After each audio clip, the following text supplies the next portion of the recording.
Stop!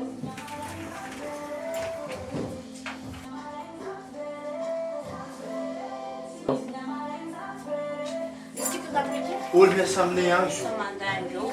Telefône na meza ty. Zay. Ouais patron. Efa tsisy vola ka anao magnantso zay mana. Ok. Ok, 1000 francs zay ka lefoko. Ya. Ok, lefoko amin'ny Bob.